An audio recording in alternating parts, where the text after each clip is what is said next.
Hello, and welcome to our second Fireside Chat for the Office of Diversity, Belonging, and Community Engagement. I am Dr. Mahatha. I am the Assistant Dean, and I am happy to have you with us today.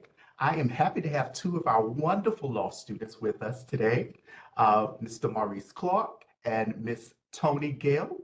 We are going to enjoy listening to their experiences and their perspectives. Thank you both for being with us today. Of course, no problem. Thanks for having us. Cool. Be here. Thanks for doing this. Absolutely. So first, I would like to just give you a moment to let our audience know a little about you and just share whatever you want to share with them. It doesn't matter who wants to go first. Ladies first. Let's go with Toni. Sure. Thank you, Dr. Mahatha. Hello, everyone. My name is Toni. I am currently a 3L, so I am on my way out.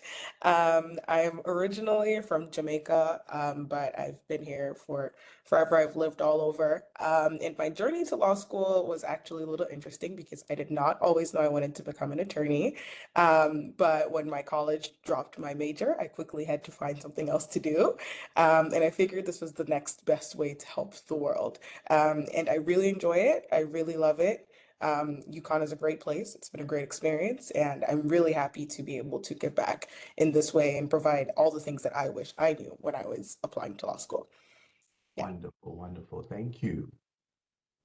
Thanks, Tony. And my name is Maurice. I am a 1L, so I just started a few months ago. I also have quite a, I guess, unconventional path to law. I knew I wanted to be a lawyer when I was a younger child, but life happens, and I actually, after college, went just a pure business route. I spent 10 years working corporate and got an MBA.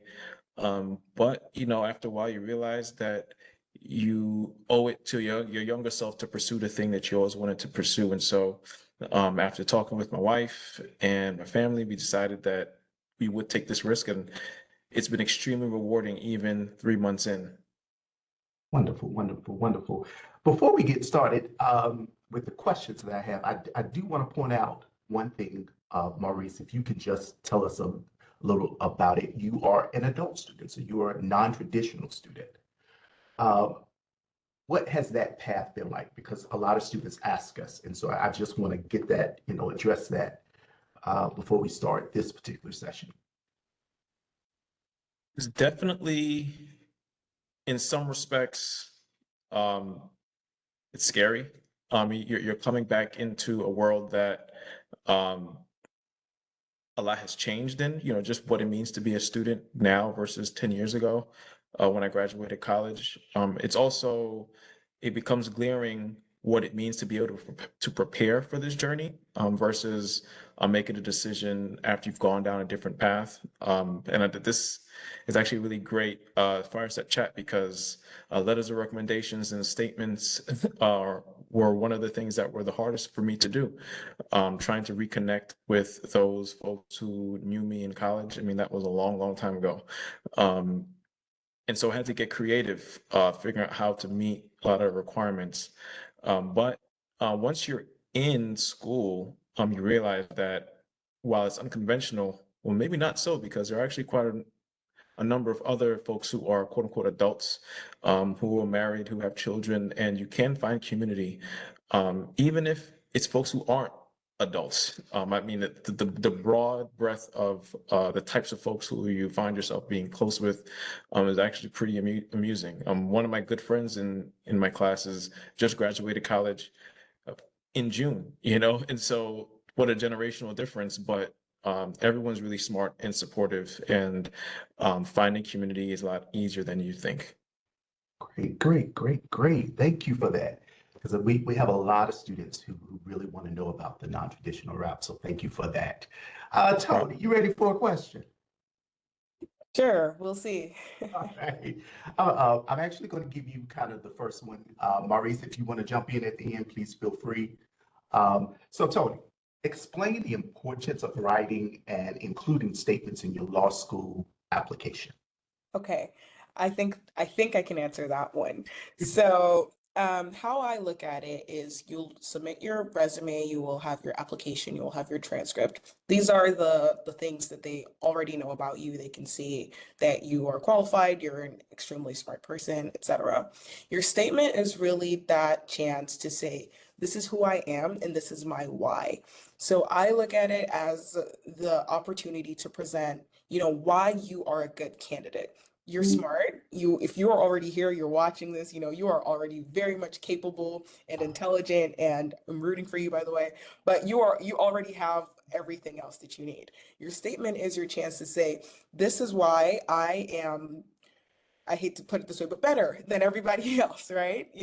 This is why, this is your selling point. This is your reason to say, this is why I'm a good candidate, and this is why you should pick me. And there should be no shame in that. So I think that's the importance of the statement, is it's really the only chance where you get to tell your story. And it's also a chance to explain other parts of your, application that you may think is, not the best. Say, for example, you didn't have the best GPA, or you didn't have a 4.0. I certainly didn't. This might be your chance to say, well, I went through X, Y, and Z, and this is what led to this, but here's how I've overcome it, and this is why I'm a great candidate for this. So I look at it as your why for law school, and just a glimpse into who you are as an individual. Great, great, great response. I like how you mentioned how it's important to let people know that you are better or you are the best. There's always, of course, realistically, there are limited spaces. And so you really want to promote yourself in this personal statement. Did you want to say anything, Maurice? I don't want to cut you out. Just really quickly, I mean, I was speaking to some folks in administration when I was just entering, and another thing is there are limits to what the law schools can ask on the applications to help them to admit a really well-rounded student body. And so, due to those limitations, you can include things about yourself that they might not be able to ask you, but include things about yourself, add experiences that you think would be beneficial to have as part of a student body. And I think law schools and schools in general really appreciate that. Very true, very true, very true. So the next question, and either one of you can respond. From your experience and knowledge, what kinds of statements are there, and what should each particular statement reflect about you? So I'll start first, and I'm going to sound really old in saying this, but back in my day, pre-SFFA, when I was applying, we had a multitude of different statements, because this was before the Supreme Court had struck down affirmative action. So there was diversity statements and addendums and personal statements. I'm not sure if that's still the case everywhere, or at different law schools, if that's what you're looking into. So when I was applying, which makes me feel so old to say, diversity statements were a big thing, and then we had personal statements and addendum. But I will defer to Maurice to see if he's had a different experience. And I think those are still the types of statements that are out there. Again, I think this is where they're asking for the diversity, because they can't specifically ask you to say that in the application itself. So they do. It's the same. Yeah, yeah. And I think it's important to remember that a lot of places, a lot of schools, the diversity statement is optional, but it's encouraged. This is your place, your opportunity to really shine and tell about who you are and your life experiences. So don't overlook that diversity statement just because it says it's optional. Yeah, cool. Next, which statement did you submit with your application? Well, actually, you answer that. No, you haven't answered that. Let's go ahead and answer that. What statement did you do, and why did you do it? First, I honestly did not submit many statements. I mean, other than a personal statement, which was the why. I figured that that was just my strongest selling point. It's something that I had to think about a lot, particularly because the risks were much higher for me, and I needed to have that clear, not only to myself, but in doing so, I figured it was a really strong statement to the universities in general. And so honestly spoke about my why. There were other schools who asked specifically different experiences they wanted from you that was above and beyond just a why statement, and I did address those, but I think I was able to be really powerful and concise and convincing in just explaining why law school, why right now. Great. Thank you. Thank you. Tony? Yeah, I submitted a personal statement and a diversity statement, and my reason was my personal statement. Personally, I felt like it perfectly encapsulated me, but I thought if there's another chance for them to hear more of my story or to see why, I'm an even better candidate, I'm gonna, throw that in there as well. So whether it was optional or not, I submitted everything because I really wanted every opportunity to stand out. And I felt like I had so much to say. So I was actually really happy. I know some schools didn't have diversity statements when I was applying, but for the ones that did, I was very happy to send that on along and be like, hey, this is nice, but also look at this as well. So like, and another thing, selfishly, why I submitted diversity statements, and I do think you should be selfish in the application process, was for some of the schools I was applying to, that made you admissible for scholarships.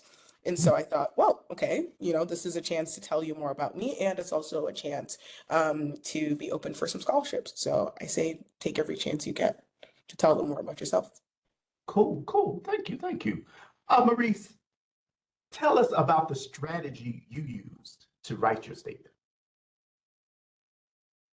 Um, Journaling a little bit, because again, it was why am I doing this after all these years? And I had to get really introspective. So there was a lot of journaling.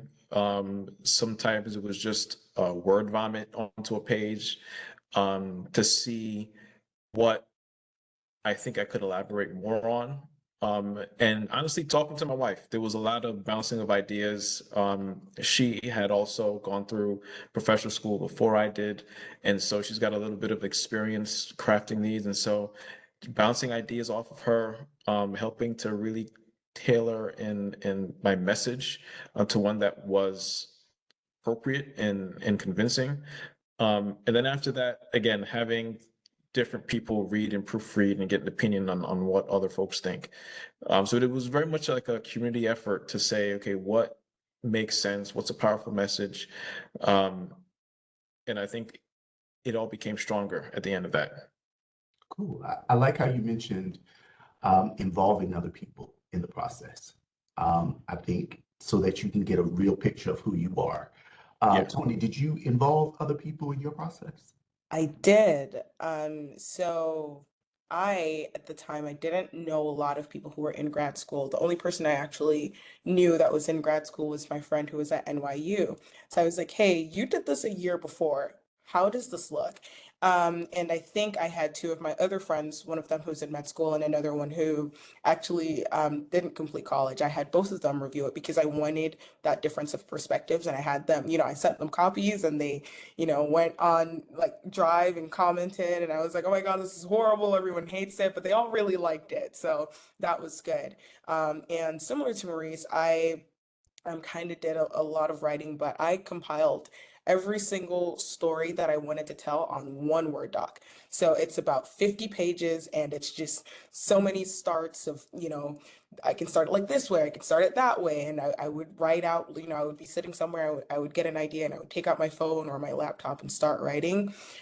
Because to me, that was really the hardest part, was talking about myself and writing about myself and telling people why I'm qualified. I'd never had to do that before. So every, good word sandwich that I got, I was like, oh, this sounds good. I can put this in. And I compiled every single thing on one doc.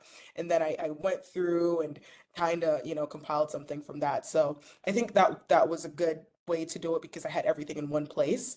And you can, if you don't like a sentence, you can take out another into like that. But yeah, it was also very much like a community effort for me as well. But because I didn't know many people and I didn't know anyone in law school actually, or any attorneys, I got other ears, and I thought that was good because it helped to lend like a sort of like real perspective to it, like a real, like if it's, I wanted it to be readable and I wanted it to sound like me just the same. So yeah. Cool, cool. I'm terrible at talking about myself. I was just going to ask this question. Funny enough, my personal therapist actually even chimed in and said, hey, these are things that are really good about you that you can talk about and don't feel bashful about it. So yeah, I think it is important to get some opinions just because you might not be able to communicate yourself in the best way or completely. Yeah, I definitely agree with that. I am one of those who it's hard to brag about myself. And so it's good to hear from other people, and that gives me a starting place when I need to write. Very good, very good. Great. So And just one more thing on bragging, I would say absolutely. get used to it. It's a part of the profession where you have to tout what you do and what your work is and what it is you do. So it'll be something you'll have to work on for the rest of your life. So start getting used to it now. So true, so true. All right, so what are some examples of prompts given for law school statements that you've come across? I've definitely seen name a hardship that you've had to overcome. Um, what's one area of study that you like to get into just without like non-academically? Um, and then of course the overall why. I mean, those are some of you that I've seen. How about you, Tony? Yeah, very similar. I'd seen a lot of, tell me about a time when. The t most terrifying one I'd ever seen was just simply, why do you want to go to law school? No page limit, no word count, no nothing. I was like, I don't know. And I did, but just the prompt was just sounded so terrifying to me. But I've seen that. I've seen, if I've seen somewhere they were like, if there's a specific area of law that you're interested in, you can say that. At the time, I did think I was interested in a very specific area, quickly changed when I came to law school, but so I've seen those, but they're mostly the general, like, tell me about a time when, or as Maurice said, a hardship you'd overcome, or, why would you make a good candidate for this profession? Just very general, which is not fun because it's so general, but it does give you a lot of leeway. On the bright side is having it be so general, it really does lend a lot to being able to tell your story, which is the positive of that. Cool, cool. And not to put either one of you on the spot, but I am putting you on the spot. Um, if you don't mind, if you're comfortable with it, tell us what you wrote about one of your statements. I'll Um, let you go first, Tony. Okay, sure. Yeah, so I am comfortable. I'm comfortable. I can't speak. So my personal statement was about a book that I'd written in high school called Poison Ivy. I spoke about how it was received by the community, but I also spoke about my mom and how my mom inspired me to become a writer because growing up, she was always, writing in the bathroom, and before I could write, I was emulating her and doing the same thing. And so I spoke about how my mom used that as a tool of escape and how I would be able to use the same thing in law school. So essentially how writing was my superpower, and how I wanted to use the law to, weaponize that superpower and use it in other ways. My diversity statement was a bit dramatic. So I wanted to, again, I am a writer, so I'm a creative writer, so everything is, I'm telling a story. So my diversity statement actually started out with a conversation that I'd had with a friend. And she had suggested that I was a shoo-in for law school because I was a diverse candidate. And so I started off with that conversation, and then I led into all the reasons why I'm not just a diverse candidate. Which there is nothing wrong with being a diverse candidate. And I acknowledged that, and I also showed all the other reasons why I was very qualified. So I was a little extra with it, but I did want it to be in my voice, and both of them were very me. They were very in line. So that's what they were about. Very cool, very cool. I like, um, not to be political, but I like how you talked about you're not just a diverse candidate. Now we're hearing this DEI hires that is only because you're diverse, but there is much more you're qualified. Yeah, Yeah, exactly. yeah, And I just want to say that, to anyone that's listening on this call, just because, yes, you are diverse. There's no shame in that, in being a diverse candidate, and you also are much more, and you are qualified as well. So just want to reiterate that as well. So yeah. absolutely. Thank you, thank you. Mr. Maurice. Yeah. So for me, it was my decision also came around the time when I found out that my wife was pregnant. And so they had a lot of introspective, what I wanted to teach my son at some point. And a lot of it was, that he can be whatever you want to be. And then it made me think about the ways in which I psych myself out of law, or the idea that, being what you want to be is a luxury. And I don't want that to be the message that I send to my child. I wanted to say, listen, you can go after whatever it is you want to go after, and here's how I did it. So I used that as kind of my starting point to talk about, me taking the risk to come back and go after what I want. And also gave some honor and credit to my parents who did not necessarily have that luxury or that ability, because they were going after different things. They were immigrants from the Caribbean as well. And so, that story, or I guess my decision to do this thing that seems like a luxury is not that really luxurious. It's kind of something that I owe to myself, to my parents, and to those who come after me. Great, great, great. And by the way, you have the cutest son. He is so Oh, thank you. cute. Yes.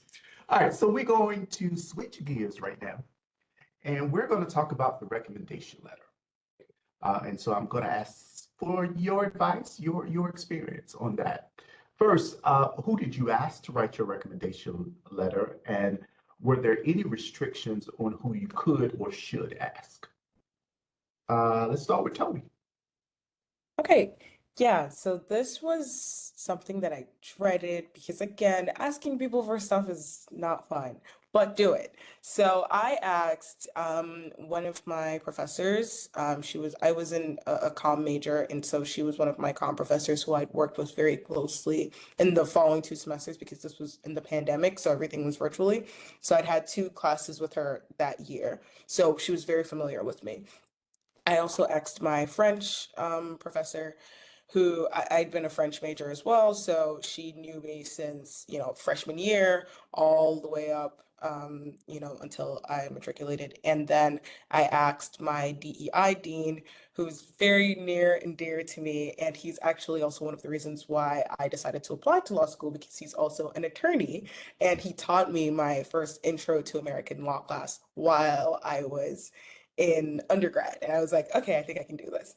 So I asked all of these people who knew me very well. All of these people had known me since my freshman year of college. They were kind of able to follow along to my journey. And they were just, people who I really looked up to. And as for people, any restrictions, the only thing I would say is I did attend a lot of like pre-law workshops or like with admissions counselors from schools while I was applying.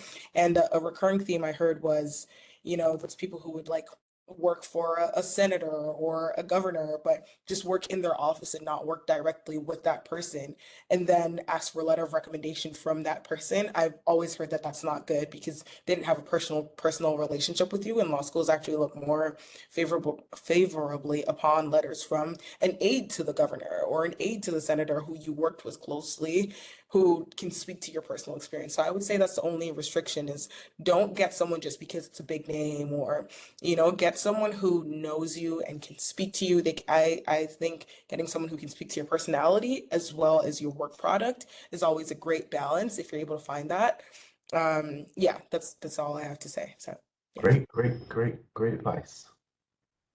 Uh, for me, again, this was really difficult because I'd been away from academic folks for so long. And so it just felt really disingenuous to kind of reach out to a professor who didn't, haven't spoke to in so long. I was thankfully able that I could speak to a manager that I had once upon a time in my job. And honestly, it wasn't even an immediate manager. It's someone who I had worked with years prior, but we had kept in touch. And he became somewhat of a counselor to me at work. And there was one person that did work for my university, and he kind of was in the students affairs, and he headed that department. And he had become close with me and a bunch of my friends because we continued to support his department throughout the years. And he was extremely happy to write that letter of recommendation for me. But I do think in general, I mean, if you're starting now and you have the plan, I did read a lot of articles on prompting or I guess reintroducing yourself to faculty or teachers that you've had in the past. It might even mean, sending a cold email and reintroducing yourself. And especially if you did really well in their class, and meeting up with them once or twice before they write it, because that was something that I thought I was going to have to do. And in the day, you kind of have to do what you have to do if this is really your goal. But that's kind of my advice for those who have taken a break for a while. But for those who are still in school, who are still close with those who worked with them in an academic setting, I think making sure you maintain contact and communication with those people, because you just never know. That's true. That's true. Um, I would love that resource that you were talking about that help people reintroduce themselves to old Okay. professors. It might have been Reddit, but yeah. If you can send it to me, I'll put it on the website. I think other people Okay, would love to hear that. absolutely. So,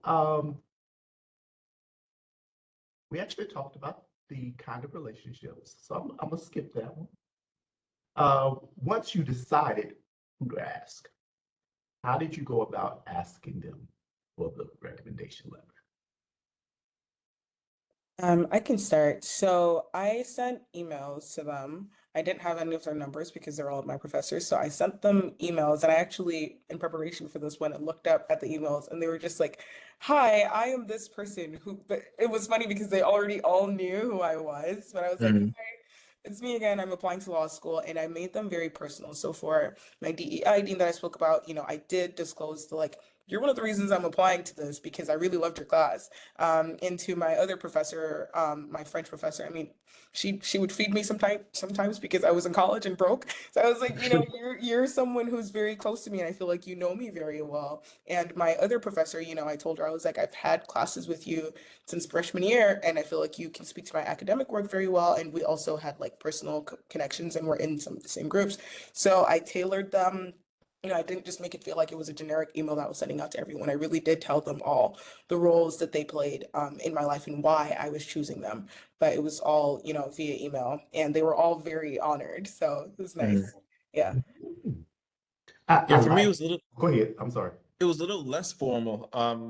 The person at work, I mean, we just kind of, I just IM'd him on our work, I guess with Slack, but it was messaging. And then we went out to lunch, and, I just said, hey, this is what's happening. I mean, we had been meeting intermittent, every once in a while, and he kind of understood, where my life was headed and what my goals were. And I said, listen, based on everything that's happening here, um, and in the past few years, I've come to this conclusion, like, I think I need to go after this dream.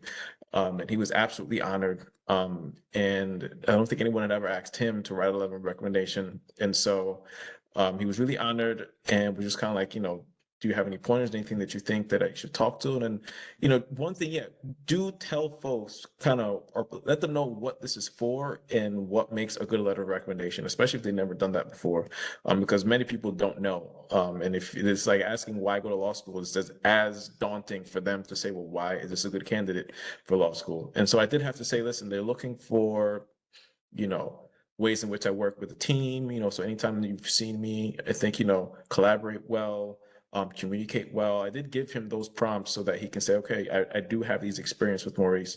And for the other person, Tony, I did have his number, and I just said, hey, can we have a call real quick? And I spoke to him. Again, he had been keeping up with me over the years, supported many of his events. And so it was, again, very impersonal. But again, I thought it was being creative. He was like, listen, I do this. Like, I don't even really need a prompt. I know what it is to write a letter of recommendation. I just wrote some last year, and I know you very well, so I got you. So I think that was my experience.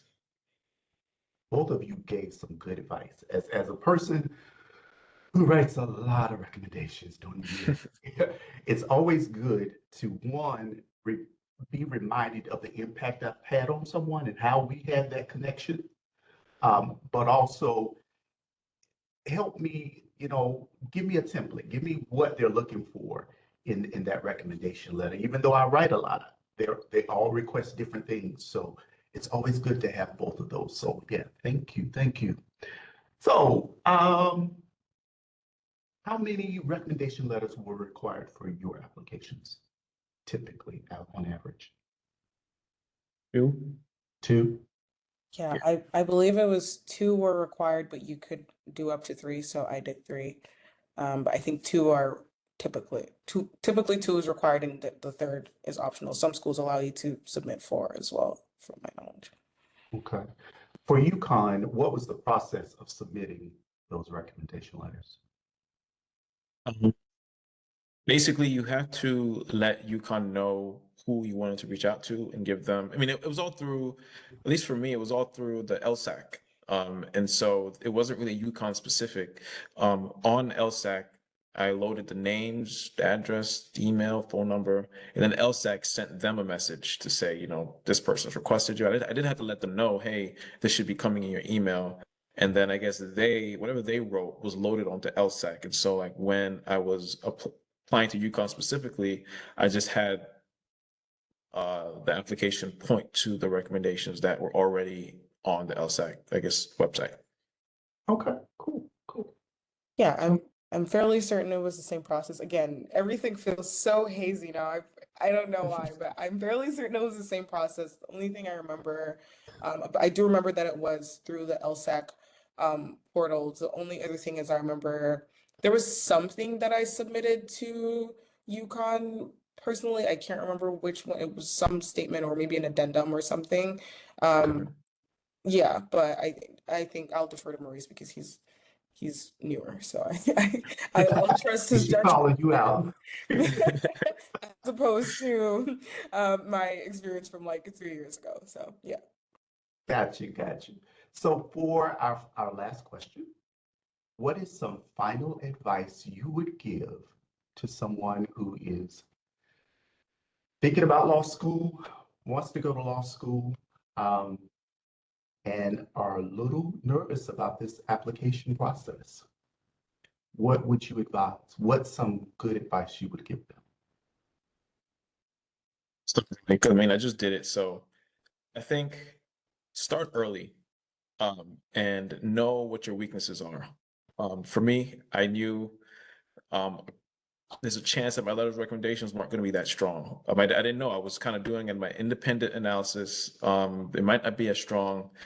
Um, my grades were okay, but it wasn't, again, I didn't have a 4.0.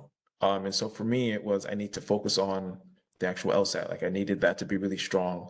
I think you need to be strong regardless if you have any other things, but that was my number one. And so the best as I could, I mean, while working, while trying to manage a family, I practiced for I think like a year and a half.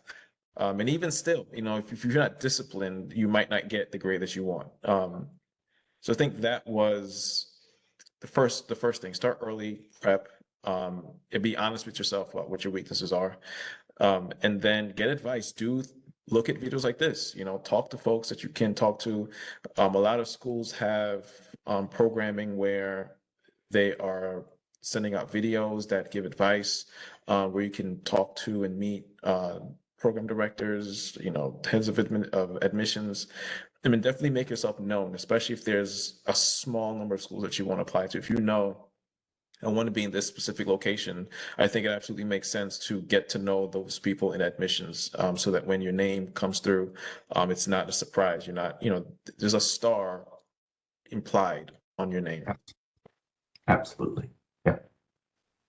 Yeah, I agree with everything Maurice said, and I just have a few more pieces of advice. My first advice is don't self-select yourself out of the Mhm. process. Do Mhm. not tell yourself my score isn't high enough, my GPA isn't high enough, my LSAT, my applications, my this, whatever it is, apply. This is how I look at it. If you apply and you don't get into schools or you don't get into where you want to go to, you can do it again, right? But the more you self-select out, the more you are delaying your progress, the more you're delaying your dream. So don't self-select yourself out. I will be very transparent. My LSAT score was not the best, but there were other areas of my application that made these schools be like, it's not half bad. Mhm. You know? And, for someone else, it might be the opposite. My partner, his LSAT scores were up here, but the other parts of his application were like, yeah, and we both made it. And he's now an attorney, and I'm about to graduate, and Maurice is here, So everyone, Yeah. you're going to think like, especially if you go on, I know Maurice, you mentioned Reddit. I was on Reddit for a little bit, looking at law schools, and everyone was like, I have a 180 and I have a 4.0 and I have a this. That's not going to be everybody's story. Don't self-select yourself out. You are qualified. You can get there. The next thing I would say is a little bit more real. Don't be discouraged by the cost, and that applying to law school is expensive. And I just want to be transparent and say that, but don't let that be a reason to not let you apply. You'll be making all of the money back when you're an attorney someday, hopefully. But it can be expensive. For me, that was actually one of the challenges because, I was fresh out of undergrad, working a very low paying job and applying to law school, and I would be hungry again. But, you have a reason to be there. And that leads into my next point is remember your why. Applying to law school can seem daunting. It can seem challenging. You will see, other people and think, man, they're so qualified. Or you'll visit a law school campus and hear them speaking like, I don't even know what that word means. But you have a reason for wanting to go to law school and for applying and for having this dream. So remember your why. And something that I actually did, and I still have it up, was I printed out my personal statement after I wrote it and I have it on my wall. That is your why. Remember it. Visit a law school campus. I actually studied on the campus of UConn Law for the LSAT. I was working remotely, so that was in the pandemic. So I would come here every day before work and study. As Marie says, discipline is very important. I would study for a set amount of time, then I would leave, I would go to work, and I would continue with my life. But being on that campus really gets yourself in that mindset. And add people on LinkedIn, add people in law school on LinkedIn, reach out to them. People in law school and lawyers in general love to speak and they love to eat. So we are always open for lunch. We always want to do lunch. We always want to give advice. We always want to talk. Reach out to people. We're not as scary as you think. It is true. And we will most times pay for your food. So reach out, speak to people, speak to other people. Who are interested in the type of law that you're in, you can get advice from them, go on campus, speak with the, admissions personnel, speak with a professor, put yourself out there, especially if you're a person where you're in a position where you don't have, a lot of connections or you don't know anyone in law school. The best way to do it is just go out there and try to meet some people. Yeah, that's all I have. I would absolutely like to reiterate, do not self-select out yourself out. Yes. And that's honestly why it took me so long to start, because I think that's what I did when I was younger. I looked at the statistics and it says, I don't know if I could do it. And then spent 10 years watching everyone do it. And then it's like, well, I set the concept, like they are not smarter than me. Not that I'm smarter than them, but you kind of have to realize that people are doing it. People less qualified than you, people more qualified than you, people who have no business in law school are in law school, purely because they said they were going to do it and did it.